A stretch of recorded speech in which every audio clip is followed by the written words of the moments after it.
Aujourd'hui, je vais répondre à la question de comment postuler à la bourse de coopération de Russie.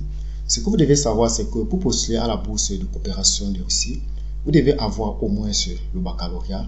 Peu importe le nombre d'années que vous avez fait, que vous avez votre baccalauréat, peu importe la moyenne que vous avez eue durant votre baccalauréat, peu importe votre pays, vous êtes donc éligible à la bourse de coopération de Russie.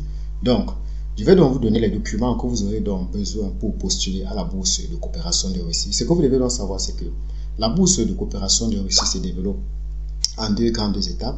La première étape, c'est que vous irez donc sur le site du gouvernement russe, qui est donc Education in Russia.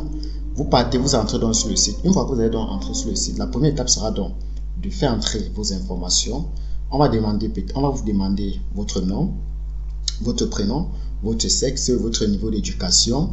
Et au niveau de l'éducation, je vais un peu faire une petite précision. Il faut dire que tu peux postuler pour la bourse, pour le bachelor, pour le niveau licence ou pour le master.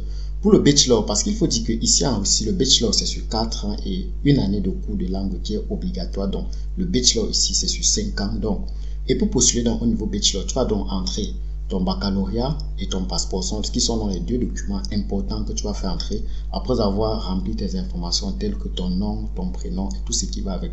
Pour celui-là qui veut donc postuler au cycle master, il doit donc donner l'attestation de réussite de licence ou encore le diplôme de licence.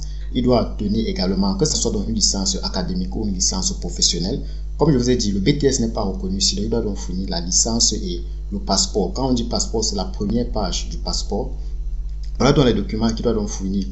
Voilà dans les documents fournis pour la première étape. Également, toujours pour la première étape, il doit également fournir ses tests de VIH, tests de PASI et tests de tuberculose qui doivent être tous négatifs. Retenez que si un seul de ces tests est positif, alors ça ne sert à rien de continuer la procédure, parce que même si vous faites la magouille dans votre pays et dans vos pays en Afrique, parce que nous sommes tous africains, vous savez de quoi je parle. Si c'est que tu fais même la magouille là-bas, quand tu vas arriver ici en Fédération de Russie, directement on va t'envoyer refaire les mêmes tests. Et s'il s'avère que les tests que tu vas donc faire sont donc positifs, on va donc te renvoyer dans ton pays d'origine directement. Et retenez donc que la Russie ne s'occupe donc pas de vos billets d'avion, puisque le billet d'avion que vous payez, c'est en aller et retour. Donc, on se prend dans une prochaine vidéo. Bye bye.